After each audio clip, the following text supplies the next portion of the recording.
The CCP began one of its first rounds of this in the late 1940s, just months after then Communist leader Mao Zedong took power. The Communist Party launched a so-called land reform campaign. Mao mobilized the nation's poorest peasants, ordering them to violently seize the land controlled by landlords. Many landlords were beaten to death during these communist struggle sessions. To justify the killing, the CCP first had to make sure Chinese society held widespread hatred toward landlords. If there was no pre-existing hatred, the CCP would create it. The CCP taught us back then that the landlords were cruelly exploiting the peasants, and that the peasants and the landlords were in an antagonistic relationship. Tan Song is the author of The Bloody Red Land, a collection of interviews about the CCP's land reform campaign. The former professor was expelled from his university in China for conducting research on the atrocities that happened during the campaign.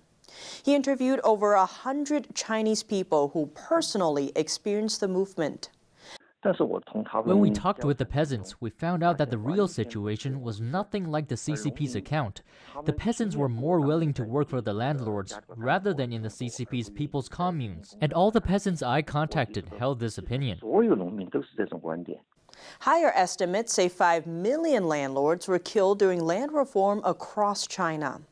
The CCP sent several million others to labor camps, where many perished. The landlords also suffered painful deaths. During the land reform in Hunan province, there was a village where 2 landlords were nailed to death with iron nails. Some landlords were forced to dig their own graves and were buried alive.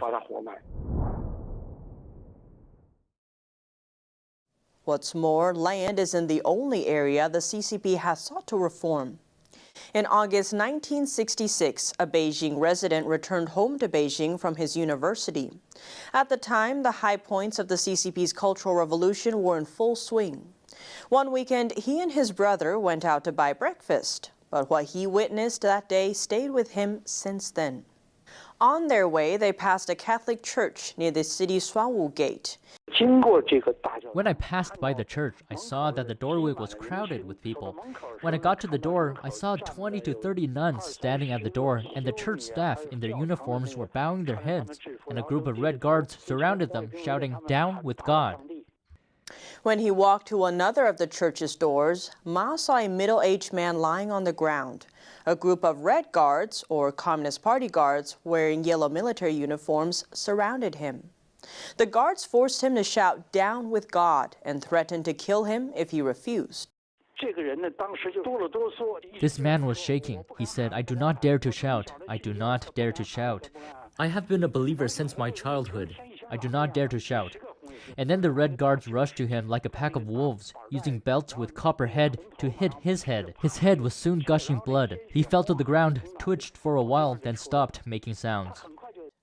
This was just the start of the CCP's 10-year Cultural Revolution. Mao Zedong started the movement to bolster his personality cult and get rid of his political opponents. In August 1966, Mao wrote a letter of enthusiastic support to the Red Guards. At that time, they were mainly middle school students in Beijing who vowed to eliminate anyone not towing the Maoist line.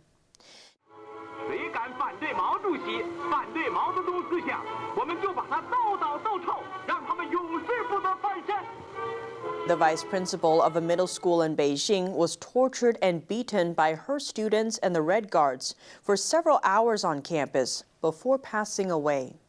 They used what became a favorite torture method. Whipping people with leather belts fitted with heavy metal buckles. That month was later dubbed Red August for the series of massacres that followed. And that's not the worst of it. As unbelievable as it sounds, China even saw cases of human cannibalism during the Cultural Revolution. That's according to the CCP's own records, smuggled to the U.S. Chinese state-run media has also published articles confirming the reports. A 1993 New York Times report called Guangxi's situation the most extensive episodes of cannibalism in the world in the last century or more. It explains that these cases were different. because those who took part were not motivated by hunger or psychopathic illness. Instead, the actions took place in public, were organized by local Communist Party officials, and people took part in them together to prove their revolutionary ardor to the CCP. Citing Chinese government documents, the newspaper reported that at some high schools, students killed their principals in the school courtyard and then cooked and ate the bodies to celebrate a triumph over counter-revolutionaries. Song Yong-yi is a Chinese historian and lecturer at the California State University in Los Angeles. He tells a story about how a local branch of China's communist government essentially forced people to eat others. There was a low-ranking militia named Ling Youyuan. Although this man was also a murderer, he did not eat people at first. The minister of the country's military department, Wang Yituan, told him, "You go down and kill someone, and after the killing, bring me back the liver. We want to burn it and eat it." Ling asked himself, "How can I do that?" So the first time he resisted. When he came back, the minister warned him that, "Next time, if you fail to carry out this order again, we will eat you." This militia then actively began killing people, cutting out their livers and taking their gallbladders.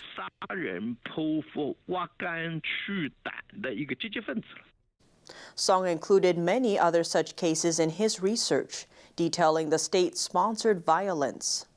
The CCP's official records say that during the decades-long Cultural Revolution, over 130,000 people were executed on charges of being counter-revolutionary. Over 200,000 were beaten to death during violent struggle sessions, organized by party officials, and over 7 million suffered permanent injuries. Experts say studying the dark history is necessary. Why do we still want to go back to this period of history? It has a very important meaning. That is, it allows us to understand the nature of the Chinese Communist Party. The Communist Party may change its leaders, but will not change itself to be better. Western democracies have engaged with the Chinese regime since the 1970s, opening their markets and economies to Beijing. That's under the belief that the more China was exposed to democratic values and the more it succeeded financially, that the country would eventually stop killing and embrace democracy. Has its history of killing people, its nature of killing people changed after China's economic power has greatly improved? No. For example, it can carry out large-scale suppression against and massacre hundreds of millions of Falun Gong practitioners, and even unprecedented crimes like organ harvesting.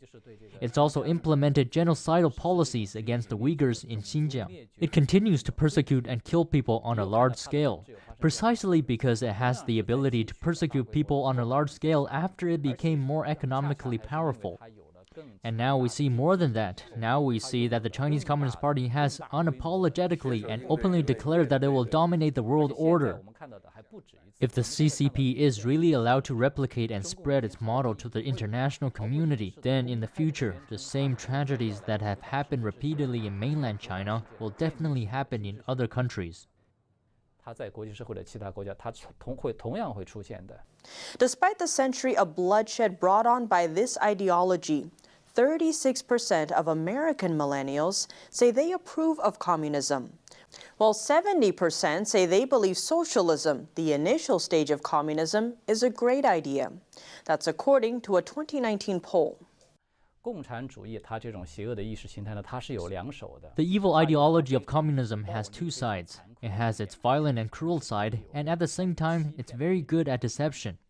When communism first appeared in mainland China, it also used beautiful slogans and very tempting social prospects to attract people to join, to attract people to identify with it. But only when it came to power would it reveal its true face. Those are the tragedies we saw in mainland China, in the Soviet Union, in Cambodia. We have seen too many of these tragedies over and over.